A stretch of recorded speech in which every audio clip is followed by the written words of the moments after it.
तालब्रुमब्रुमनो खरक फिसारबरी रमफ्रेजागै दंगो त्रिपुरा हास्तेओ हाइहनैनो ककशिलजाका सर्वभारतीय कांग्रेस नेत्री सुप्रिया नाथे स्रांसालो आगरतलानि कांग्रेस भवनो काइसा ककथुमनायरौनि कुथुमंख्लायजाका अ ककथुमनायरौनि कुथुमंगो फाइमानजा फैगा सर्वभारतीय कांग्रेस नेत्री सुप्रिया श्रीनाथे नखबै हास्ते कांग्रेसनि आदंरक असालो बसाका केन्द्रताय हास्ते हापां लुकुरकनो कग्रुमानि ककनारागै मानलिया त्रिपुराओ बिसिकबा बीजेपी हापां सालखा फियाबा बसकांनि फेब्रुवारि तालनि चिदक सालमारिओ लुकुरक बुद्रुमानि बिसिंतै बरकनो सय किफुल मंगरनाय हनि शाका त्रिपुरा का जो चुनाव है उसमें बहुत सारे मुद्दों पर चर्चा हो रही है। उसमें चर्चा हो रही है बेरोजगारी पर, उसमें चर्चा हो रही है 5 साल के जुमलों पर, उसमें चर्चा हो रही है तथाकथित डबल इंजन की सरकार ने कैसे इस प्रदेश के साथ धोखा किया, उसमें चर्चा हो रही है कितने नॉन सीरियसली त्रिपुरा को लिया जा रहा है। हर तरह की चर्चा है, लेकिन जिस चर्चा के लिए त्रिपुरा आज राष्ट्रीय राजनीति का विषय बना हुआ है वो अपने आप में बेहद शर्मिंदा करती है और अपने आप में गंभीर विषय है। आजादी के 75 साल बाद हम देश में रक्त रंजित राजनीति का अगर कहीं पर विभत्स रूप देख रहे हैं तो वो त्रिपुरा है। त्रिपुरा से तमाम ऐसी खबरें आती हैं जहां पर कभी किसी के ऊपर हमला हो जाता है, कोई बाइक्स पर गुंडे आते हैं, कार्यकर्ताओं को डराया धमकाया जाता है, अनर्गल पुलिस FIR की जाती है, महिलाओं को डराया धमकाया जाता है, मारा पीटा तक जाता है। और ये छोटे से लेकर बड़े लीडर्स तक के साथ हो रहा है विपक्ष में। विपक्ष में अगर आप हैं तो आपका काम है आवाज उठाना, आपका काम है सरकार से सवाल पूछना, आपका काम है विफलताओं को उजागर करना। और लोकतंत्र में जितना जरूरी सरकार है उतना ही और शायद इससे कहीं ज्यादा जरूरी विपक्ष है, क्योंकि जो भी विपक्ष में होता है वो लोगों की आवाज बन के सरकार को कटघरे में खड़ा करता है। लेकिन त्रिपुरा के विपक्ष को बजाय कि ये मौका दिया जाए कि वो सवाल पूछे, त्रिपुरा के विपक्ष को रक्त रंजित किया जाता है, लहूलुहान किया जाता है, इस तरह से पीटा जाता है, इस तरह से हमला होता है कि त्रिपुरा के विपक्ष के लीडर अस्पताल पहुंच जाते हैं।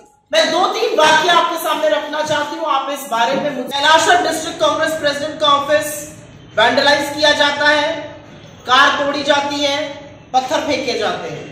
12 जुलाई को यहाँ पर हमारी कोलीग है दरिता जी, आशीष साहा जी जो चुनाव लड़ रहे हैं, एक्स MLA हैं, 3 बार के एक्स MLA हैं, उन पर पत्थरबाजी होती है, उनके सर पर चोट आती है 26 जून को।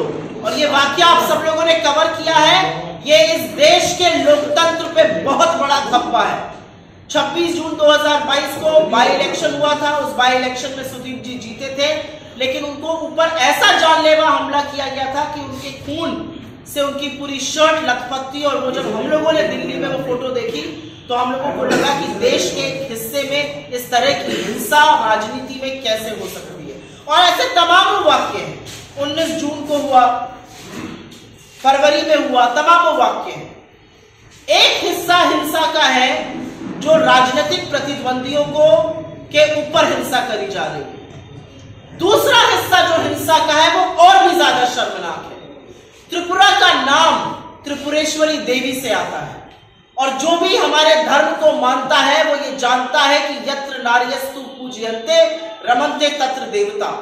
हम औरत की पूजा करते हैं, हम औरत को देवी का स्वरूप मानते हैं, और उस देवी जी के प्रदेश में महिलाओं के खिलाफ अपराध की ये स्थिति है कि त्रिपुरा नॉर्थ ईस्ट की रेप कैपिटल कहलाता है। 2.5 साल में 400 रेप केसेस हुए हैं, 18 रेप पर महीने हो रहे हैं, और ऐसे प्रदेश में जो एक देवी के नाम पर जिस प्रदेश का नाम पड़ा है। तो सरकार क्या कर रही है? ये वायलेंस जो है वो महिलाओं के खिलाफ होता है, ये राजनीतिक प्रतिद्वंदियों के खिलाफ होता है, लेकिन अफसोस इस बात का है कि इस हिंसा से, इस वायलेंस से आप तक नहीं बचे हुए हैं। जो पत्रकार सच बोलने की हिमाकत करते हैं, जो सच बोलने की हिम्मत करते हैं, जो हौसला करते हैं, उन पर भी अटैक किया जाता है। सरकारों से ज्यादा पर त्रिपुरा में फिजिकल असॉल्ट हुआ है, उनके साथ शारीरिक रूप से हिंसा की गई है, उन पर हमले हुए हैं। और ऐसे तमाम ऑफिस जिन पर वैंडलाइजेशन हुआ है, जिनको जलाया गया है, जिन पर हमले किए गए हैं। मैं स्पेसिफिक नाम नहीं दूंगी, लेकिन जैसे हल्ला बोल का ऑफिस हो गया, डेली देशोत्थान का हो गया, प्रतिबोधि कॉलम का हो गया, ऐसे तमाम ऑफिसेस हैं। तो क्या त्रिपुरा में विपक्ष भी सवाल नहीं पूछेगा? सत्ता पक्ष से मीडिया भी सवाल नहीं पूछेगी और महिलाओं के ऊपर आप अपराध करते रहेंगे?